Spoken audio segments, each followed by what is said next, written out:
नमस्ते, म मनिष श्रेष्ठ फेरि पनि यहाँहरुसँग चाहिँ नयाँ भिडियो र महत्त्वपूर्ण जानकारी लिएर उपस्थिति भएको छु। अब हामी विषयवस्तुतर्फ लागौं। आजको यो आधुनिकताले तपाईको जीवनस्तर र आवश्यकताहरूको सीमा बढाएको छ र त्यसका लागि आम्दानीले नपुग्ने अवस्था आएको छ। मतलब एउटा व्यक्तिको कमाइले तपाईको घर धान्न र जीवनयापन गर्न निकै गाह्रो हुने अवस्था आएको छ र आज हामी त्यही आवश्यकताहरूलाई कसरी परिपूर्ति गर्ने र कसरी आम्दानीको स्रोतहरू बढाउने भनेर चर्चा गर्न जाँदैछौँ। के तपाईँ नेपालमा सरकारी जागिर वा प्राइभेट सेक्टर जब वा विदेशमा बसेर काम गरिराख्नु भएको छ र आफूले कमाएको घरमा खर्च कटाएर जम्मा गर्नुभएको पैसा ब्याङ्कमा राख्नु भएको छ या कसैलाई सापट दिनु भएको छ भने त्यो पैसालाई आजबाट काममा लगाउनुस् र आम्दानीको स्रोत बढाउनुस्। एउटा आम्दानीले पुगेन भने अब अर्को आम्दानीको स्रोत पनि बनाउनु पर्ने अवस्था आएको छ।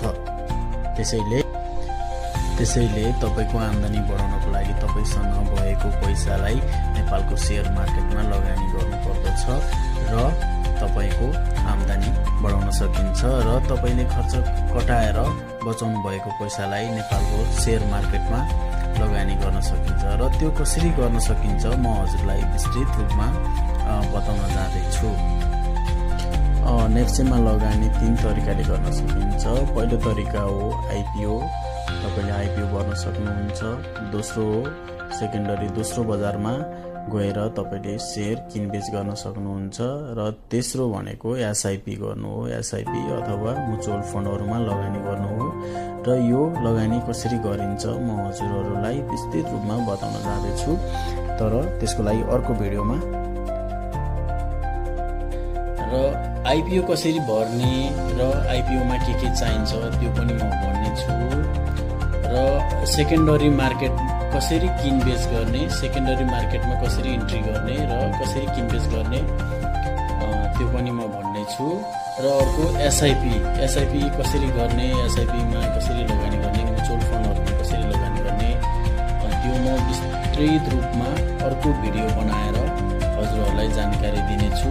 त्यो भिडियोमा तपाईको आफ्नो कमाइलाई कसरी आम्दानीको स्रोत बनाउन सक्नुहुन्छ र आफ्नो आम्दानीलाई कसरी बढाउन सक्नुहुन्छ, आफ्नो सम्पत्ति कसरी बढाउन सक्नुहुन्छ त्यो मात्र जानकारी दिएको यो भिडियोमा। विस्तृत रूपमा जानकारी लिनको लागि म आइपिओ को लागि छुट्टै, सेकेन्डरी मार्केटको लागि छुट्टै र एसआइपी को लागि छुट्टै अर्को भिडियो बनाउने छु। हस्त, धन्यवाद।